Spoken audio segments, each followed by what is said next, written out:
NFT games like Axie Infinity are shaking up the gaming world.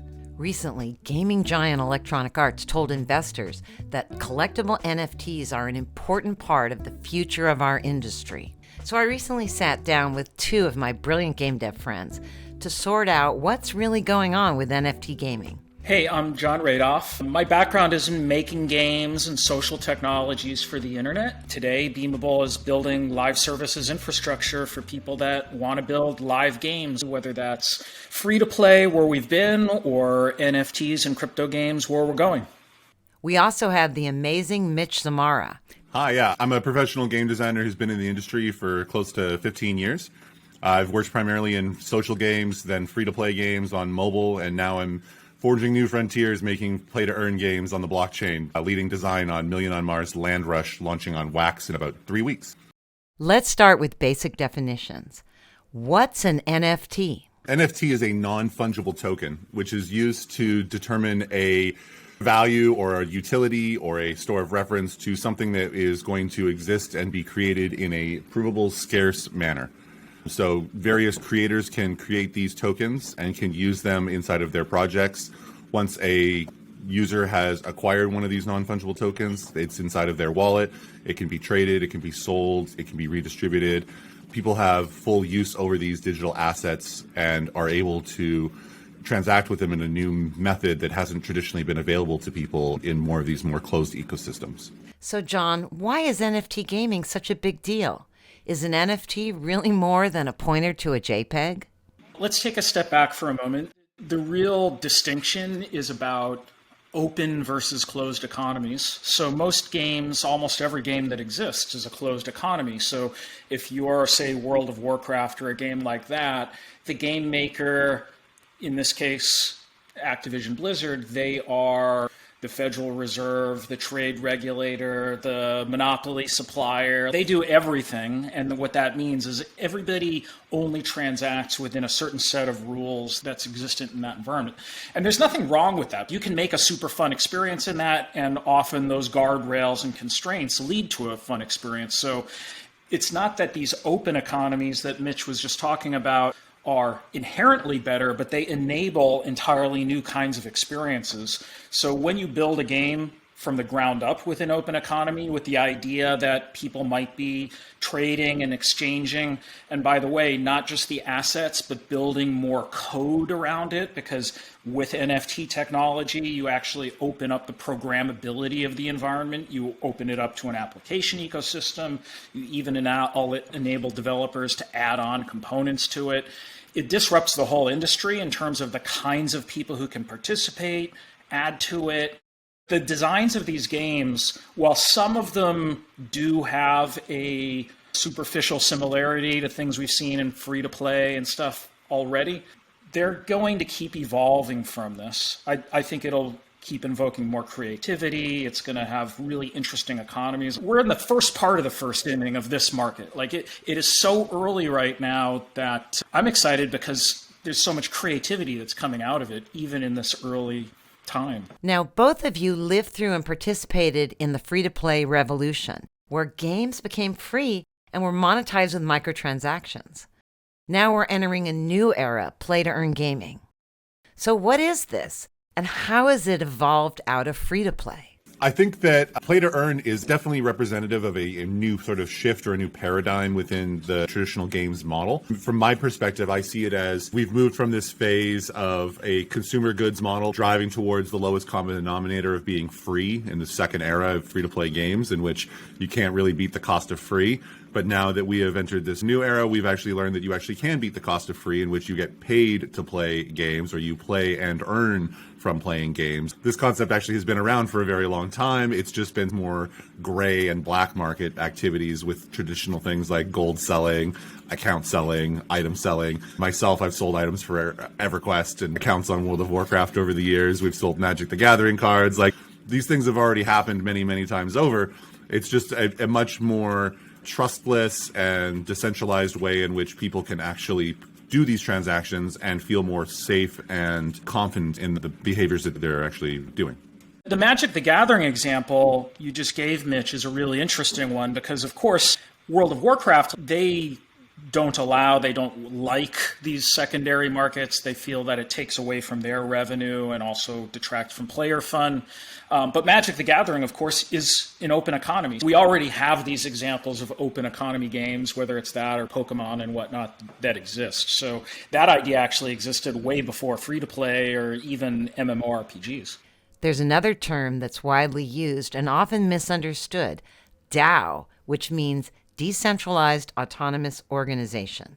Mitch, how do you think about and understand DAOs? From a game developer's perspective, we look at DAOs as a mixture between a traditional guild, a traditional investor, a traditional organization, but they have a unique formation that is a little bit different than any of those sort of individual pieces on their own.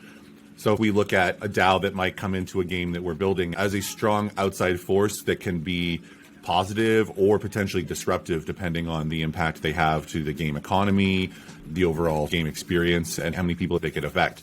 We think very carefully about the impact of a DAO that comes into our games, and we want to make sure that they can be accommodated, that everyone can still not feel that the market is getting driven up, and that everyone can effectively play together and have a lot of fun as a group of people and not disrupt the core game economy. What DAOs are really enabling is a whole new category of innovation, specifically around governance and organizations, which have broad applicability from everything from the traditional ways we've had that, which would be like a shareholder organization for a company, but now you have DAOs that can govern a protocol in crypto, for example.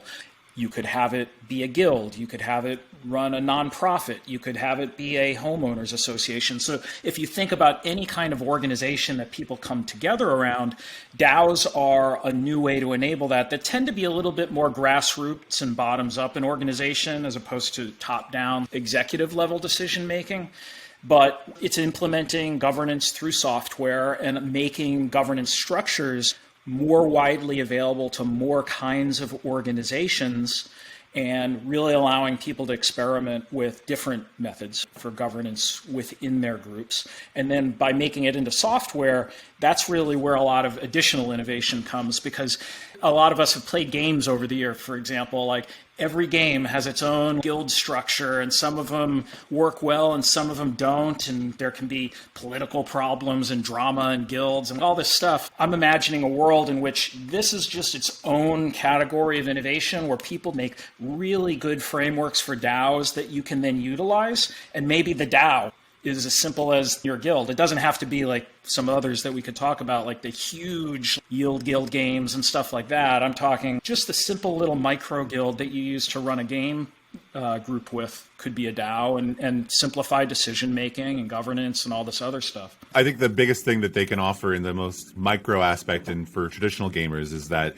sort of evolution of that core guild or core clan model that we've already seen in traditional MMOs. I think if you've played in MMOs for a few years, you've probably seen a good degree of betrayal that has happened within the sub sort of politics of your own clans and guilds.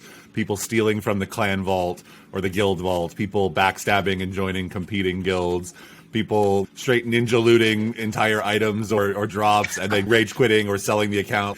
There's endless examples of these things that happened. And if those clans and guilds were bound to a more decentralized, more rigorous type DAO structure, those kind of things wouldn't even be plausible. Someone couldn't raid the guild bank without multi-sig approval from every other leader inside of the guild that's also signed off on those transactions, right? These kind of things will become non-issues in the future because of these structures that will exist.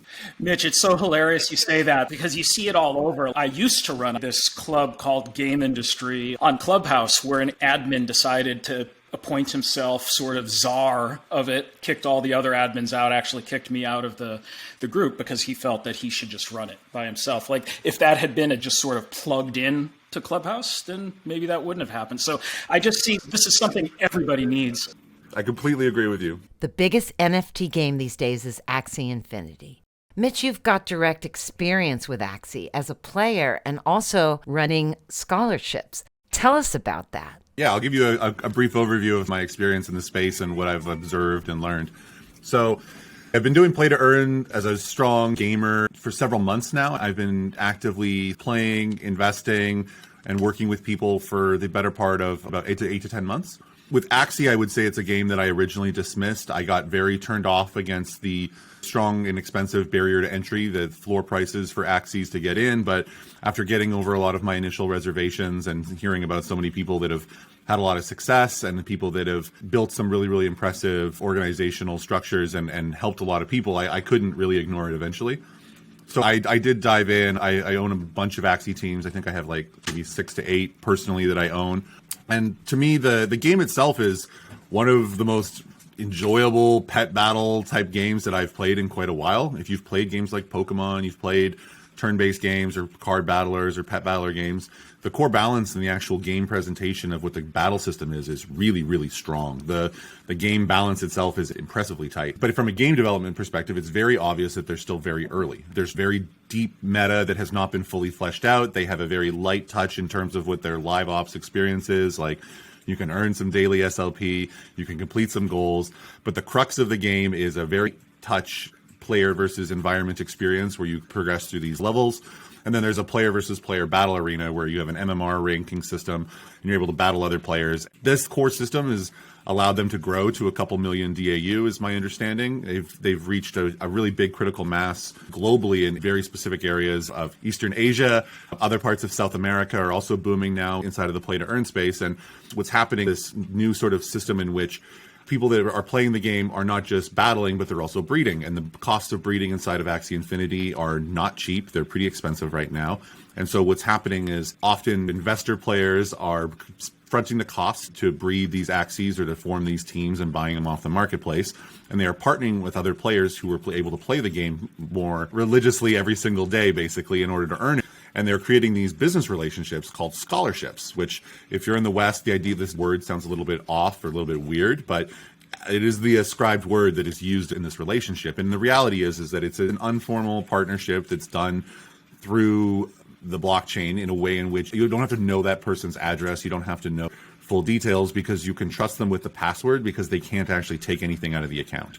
And so what these relationships have now bloomed into are these massive organizations in which people are sharing teams with people. The people that they've shared them with are playing every single day, and they're earning SLP, which is the inflationary token you earn for playing Axie Infinity. And then they're able to then take that SLP and use it to actually pay for things that they care about or things that matter to them. For us, our scholars have used SLP to pay for their bills, pay for things that they need. In some of our other games that we are building our play-to-earn communities around, we see people that are saving up and buying computer parts, improving their computers so that they can play their games better, that they can, improve their overall daily lives. And we're seeing these things happen in real time on a daily basis now. It's not just a conceptual thing. We have members that are in South America, that are in Asia, that are in the US even. It does span a very global reaching space now. How'd you find the scholars that you're working with now? We haven't actually tried to go out of our way to find anybody. Everyone has a friend who could probably use a little bit. And that's really where it has always gone, is it's just been word of mouth, everyone talking to everybody. And in most situations, it's always been a first-hand word-of-mouth thing.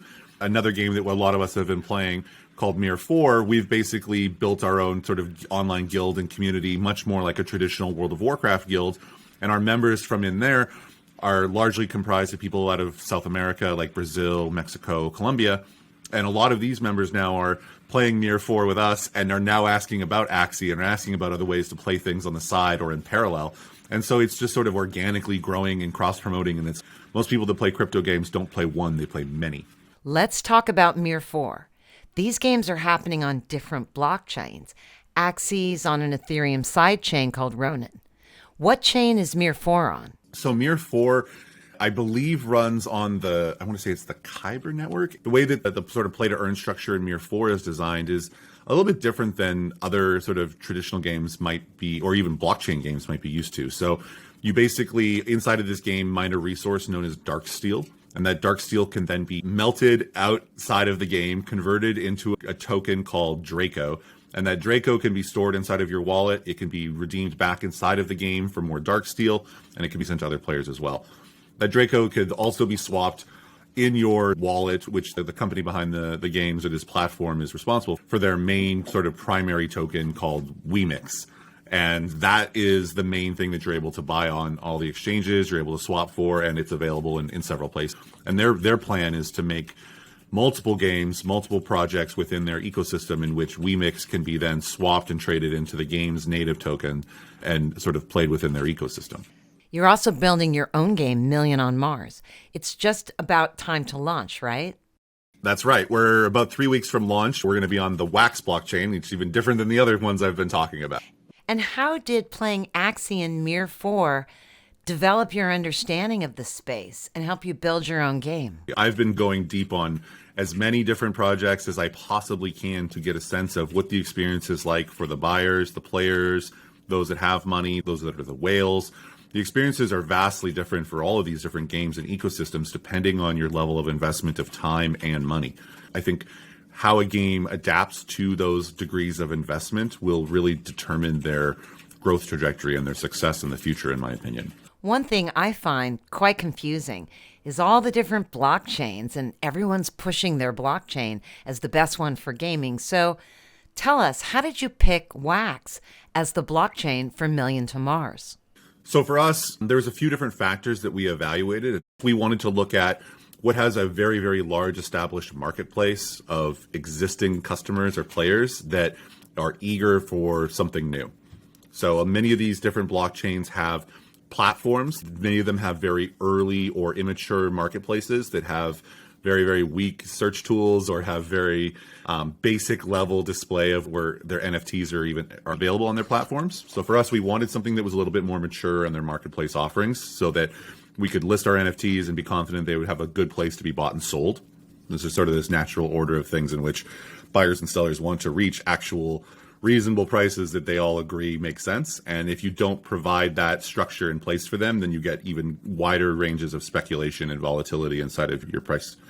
The other thing that you want to look for is low friction. You want to make sure that the ability to actually transact and exist on that network is actually cost effective. So you hear a lot of us talk about gas prices on Ethereum. That is a notion that doesn't exist always on every blockchain. Many blockchains that are proof of state or proof of authority or consensus don't necessarily have to worry about gas fees that are having to be paid for by processors and miners on side of your blockchain. So Wax is the great example of that, where we chose something that's mature market, low friction, easy to get into. And that's really that was what allowed us to make that choice initially. What many people may not realize is that depending on how you structure your game, depending on how you structure your resources, you don't have to be limited to just one blockchain. You can extend things. You can recognize more than one wallet. You can allow things to be bridged, to be transported, to be even reminted if necessary. I think that the biggest challenge that happens with NFTs is when you're dealing with minting numbers or issuance numbers, where you're trying to care about a very specific low number in which it was the first one minted. But if you are a project that those things are less of a concern because you are making a large number of items and for a very long time, then you have a much wider range of flexibility in terms of where your game can exist, because you can basically burn it in one place and remake it at another. And I think that interoperability and transportability of assets within these multiple chains is going to become the inevitable future. So we just brought up some terms people might not know. Tell us, what is proof of stake? And what is proof of consensus? And why is this interesting? Sure. So the traditional model that exists within blockchains in the way that they were created in the beginning with like Bitcoin and Ethereum is that all the transactions basically have to be approved by the other people within the network. And those things require multiple people to basically say, yep, this happened. We all confirm this, so that everyone agrees. Then it gets added to the ledger as a permanent record. But of course, those transactions all are processes that take time. They have a cost associated with them. And generally, the person who's trying to front that transaction is the one that gets stuck with the bill. In these newer models, like proof of consensus or proof of stake, the people on the network effectively front load, or at least in the case of Wax, prepay for your impact on the network, meaning that you stake Wax to your wallet saying that you want your traffic or your transactions to be prioritized. And the way that Wax is designed is that they have sort of a built-in network prioritization system that has a built-in cooldown. So every 72 hours, effectively, your CPU usage, as it's called, sort of resets or works back towards normal. And so for people that are transacting on the network frequently, you need to stake more and more wax to your wallet in order to sort of stay at the front of the line. Otherwise, you lose priority over time in sort of a diminishing returns fashion. In addition to that, on Wax, your assets are stored inside of your wallet. And following the sort of more traditional model of a computer, you have RAM in your wallet, in which you effectively spend a little bit of Wax also to increase the amount of NFTs that you can store on your wallet. And with Wax, once you've done these things, you don't have to do anything else anymore. Your wallet has sort of an increased balance, and you can just do everything you want on the network almost every single day without ever having to pay any more fees. It's more of like a initial setup to sort of cover your impact on the network. And once you've done that, you can actually even withdraw those at the end of your time in the blockchain and get your initial sort of staking back.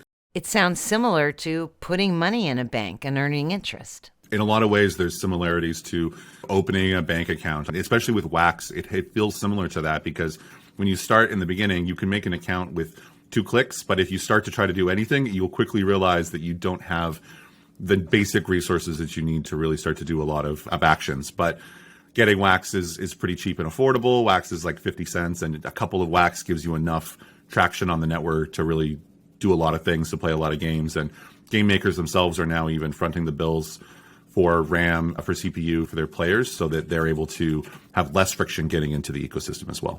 Wow. So Wax sounds quite gaming centric. Absolutely. Yeah. They are very much built around NFTs, collectibles, and gaming. I think that's sort of their core focus, and it's something that was really attractive for us.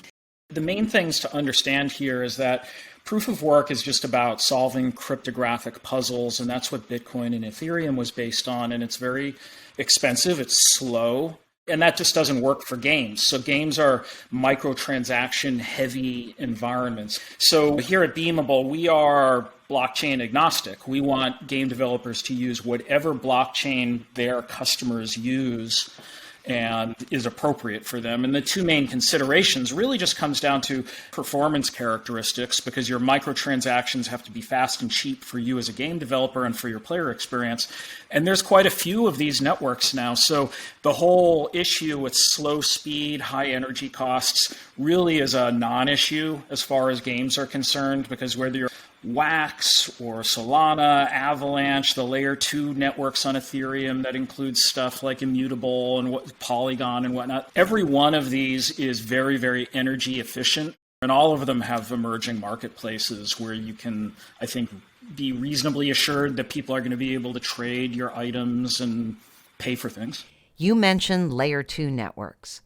What characteristic defines layer 2? A layer 2 network on Ethereum includes things like Polygon, aka Matic, Immutable, and there's a bunch of them, Optimism. They're all just Ethereum, but the easiest way to explain it is that it's just a separate network from the Ethereum main network, where it has been set up in a different way, where the efficiency on this layer 2 network is much higher. What you can do is you can bridge Ethereum and various altcoins over into the layer 2 network. Then you play on the layer 2 network, or you transact or use your DeFi application, whatever it is on the layer 2. You do it at much lower cost, and eventually, to gain liquidity, you can export it back to Ethereum again, where you can trade it for US dollars or whatever it is that you want to do. So they're like islands off of the main continent of Ethereum, where things are just more efficient. Right now, it feels kind of like this weird sort of parallel system in which everyone believes that if it exists on the main net, it's the real truth and it's very real. And there's this sort of conceptualized notion that if it's on layer 2, it's mostly real. But it's weird, because for any of us, we don't even think about like, oh, layer 1, layer 2. It's just, I have them or I don't. I'm on these networks or I'm not. You can buy an NFT on Matic. You can move it on and sell it on OpenSea now. These things are all quickly crossing and bridging so that everyone has a much better experience no matter where they are. So Mitch, a lot of game developers right now are thinking, wow, should I build a blockchain game? Should I build an NFT game? Can you take us on your journey to building Million on Mars? I've been with the team for approaching about 4 to 6 months now. It's been a really, really exciting time to work with this team on this project. Million on Mars started originally as a Steam game which has been built and it's still being developed. It's a crafting MMO. We had a strong feeling that Steam was going to be quickly changing their policies this year with the rising tide of NFTs and play to earn. And so we've kept that game agnostic from any aspects of NFTs and play to earn so that we can still exist on Steam as it is right now and allow us to sort of build out our core crafting MMO experience. In parallel, we also recognized the rise of NFTs and then realized that we could build a separate experience still on Mars and sort of capture that opportunity and figure out a way to reach a new audience with this metaverse on Mars that we are building. Myself, our CTO, Eric, both used to work together at Zynga back in the Mafia Wars Farmville. And we're used to building these social games and these free-to-play experiences that can scale to millions of players. And for us, we look at the play-to-earn, the blockchain space, and this new sort of paradigm as a reset button on something that we've already done a decade ago in a lot of ways, except that the rule book has been kind of thrown out, and we get to write a whole new rule book and playbook for how to do things. And we get to challenge our previous notions of what used to work. We get to come up with new conventions, and we get to really forge this brand new frontier and figure out the best way to do things. Right now, we're seeing a lot of people and a lot of projects recreate the old and rebuild things in just a new fashion in the sense of bolting on blockchain or play-to-earn components onto existing free-to-play games. We see purely crypto-native experiences like Axie Infinity coming out of this ecosystem that are naturally designed to fit within limited scarcity and self-governance and other models like this. I would say as someone who's built game economies for many, many years, moving into this space has been arguably the most exciting and the most challenging aspect of my career to date, in the sense that the tangibility, the scarcity, and the realness of what we are making is it is on a different level than what I've made before in free-to-play games. It just feels more real when you have these assets in your wallet and you're able to transact with them in a way that isn't just purely virtualized inside of a closed ecosystem. So when you buy and sell items on a marketplace or an auction house in World of Warcraft, everything is done in gold. You are just purely in the game world. When you've been playing a game inside of Play to Earn, your brain thinks about them in a different way. There's a switch that is flipped inside of your brain that does not go back. And you basically think about your time and your relationship in games in a very different way. And I personally see this as the future of where all these types of game experiences are headed. Crypto is really exciting, and it's also full of uncertainty. Why is it so valuable for game devs to get their hands dirty with this?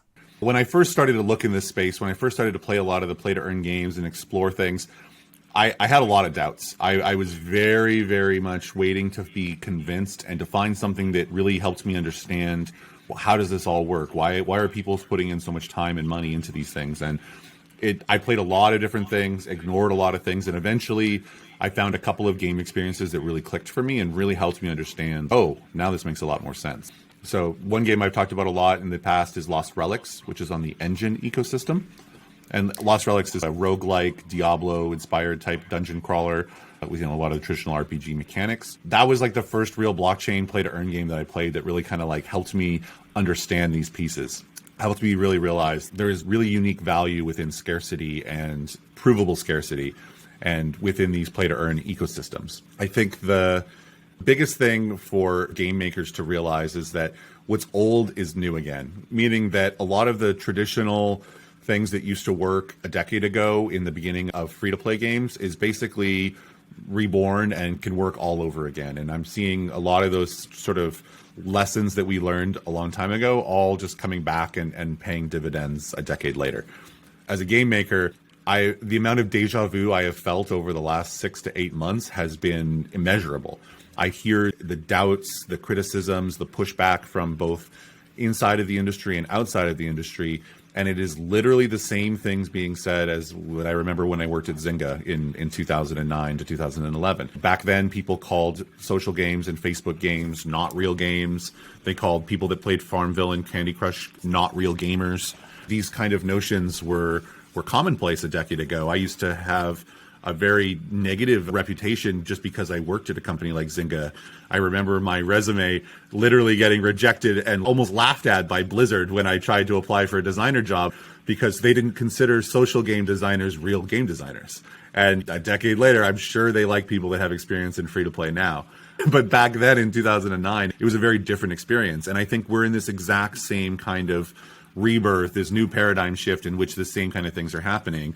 I think enough lessons have been learned about missing the free-to-play boat or being late to it, in which game companies now aren't going to necessarily shy away from someone who's been designing blockchain play-to-earn games as much as they did at the start of free-to-play a decade ago. I think play-to-earn is going to evolve a lot. Right now, it's a version of gold farming or power leveling. That's going to keep expanding. I think play-to-earn is actually going to start blurring the distinctions between storytelling, dungeon mastering, creativity. People are going to add things, they're going to mod things, they're going to add on, they're going to refactor experiences, they're going to explore. I actually envision a future where every game that wants to be can be its own creator economy, right? We talk about creator economy. There's a creator economy in like the art world right now. There's a creator economy in things like Minecraft, for example, but maybe every game can have a creator economy that's very dynamic, and you create an economy around not just the items and the crafting networks, but also around creativity and adding contributions to that world. So to me, that's where play to earn potentially goes, and that'll really be enabled by this in a way that free-to-play economies don't really have that ability because of their closed nature. There's certainly new components and ways that you have to integrate your aspects of your economy or of your monetization and your overall business model. But at the end of the day, making a compelling experience that people want to come back to is still the name of the game. If you're focusing on anything else outside of that, you're probably missing the bigger picture. What are the biggest differences designing a play-to-earn economy versus a free-to-play economy? For instance, cash out, interoperability, hyperinflation. Mitch, can you take this one? The main things that you have to think about is, what is your method of growth? Meaning, how do new people get into your ecosystem? What is your cost of entry? If that is directly tied to what's called value creation, which is how do you make new things inside of your game economy, then you could potentially have a situation in which your cost of entry actually runs up and gets relative to the actual cost of creating value within your game. So Axie Infinity is a core example of this, in which value creation is directly tied to cost of entry because you have to breed Axies in order to get into the game, because you need Axies in order to play. Other games, for example, may not have this core loop, and they might have a free-to-play model, or it might be a pay-to-get-in-the-door model where you have to sort of buy an access badge, or it's just a completely open ecosystem. And in those situations, they're able to grow and scale really effectively, but then they have to be much more aware of their core economy, their scarcity, and the amount of resources that are being sort of created or removed. So from an economic perspective, you want to look at how much is being produced every day and how much is being consumed every day. And you want to make sure that those water levels actually make sense. I mean, this is traditional game economics. There's nothing different here. Only the stakes are a lot higher because there's real money tied to these assets. There's real value that you have to take into consideration.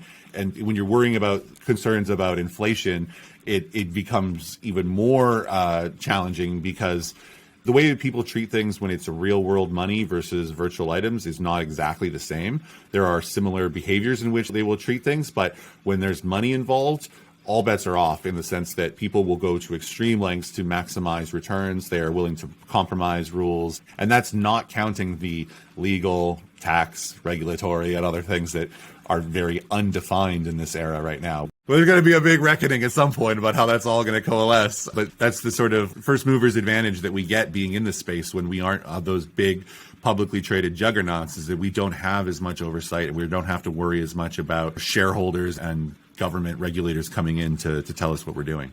I don't think that we're going to step on it here in the US from a regulatory standpoint. I think we're going to get smart about it. And I think some companies would actually just appreciate some regulation at this point. They all want to do it. Just tell them what the guardrails all are, and people will follow it. So the lack is more harmful than anything else. Let's end with a glimpse toward the future.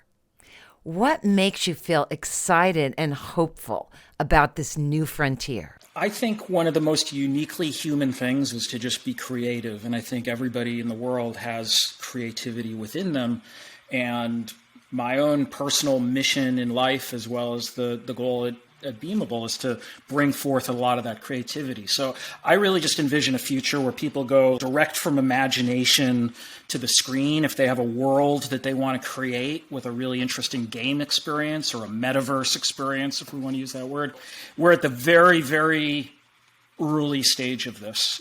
it's going to develop a lot over the next decade, but it's going to be the convergence of not only this, but AI and creative tools and things like what my company are doing to try to make it a more of a no-code, low-code process for building these sophisticated communities and economies into your game. So, sounds like you're talking about unleashing creativity through ownership. Yeah, well, through ownership is a big part of it, right? Because right now we have a lot of big platforms that take a lot of the economics out of the pockets of game developers. And the more we can push not just the economics, but the power back to the hands of people who actually have the original ideas, who have the creativity, the game studios, the artists, the storytellers, the people who are making this stuff, and allow them to connect with their communities more directly, that'll be a much better place. I'm hopeful for the experiences that will be brought to the players in the future. I'm already seeing this emergent behavior happening in real time in some of the games that I'm playing. One of the games that I've spoken about earlier is called Mirror 4, and we have a guild inside of that game called the Yield Squad, which has grown to become a big sort of international organization now, where we have members in Brazil, in Colombia, in North America, all around the world. And every week we're fighting for territory, we're fighting for control in PvP in a sort of traditional MMO sense. But what's different and unique is the way in which this game has broken down language barriers and global barriers around the world. And so when we're playing, there's still 50 or 60 of us hanging out in Discord at the same time, but we're speaking in English, in Portuguese, and in Spanish. We're translating in real time. We're communicating across languages. People are translating in between things, and we no longer care about what language you speak inside of our guild. You click one button and every line of text is translated into English just automatically for you, basically. And so people just talk in their native language. They talk in more simpler sentences so that they can translate easier, and the game is just now global. To me, this is a small little fractional example of what I think all games are going to move towards, in which they become much more global. The barriers of localization really streamline and allow games to exist in a more natural state, that it doesn't really matter where you are, who you are, you can all sort of play on a more equal footing. And I think that that is incredibly compelling and really, really exciting to be a part of. Thanks, Amy Jo. Thanks, Mitch. Thanks, Mitch and Jon, for your great insights. Here's to a future of gaming that all of us can participate in and feel like we're a part of.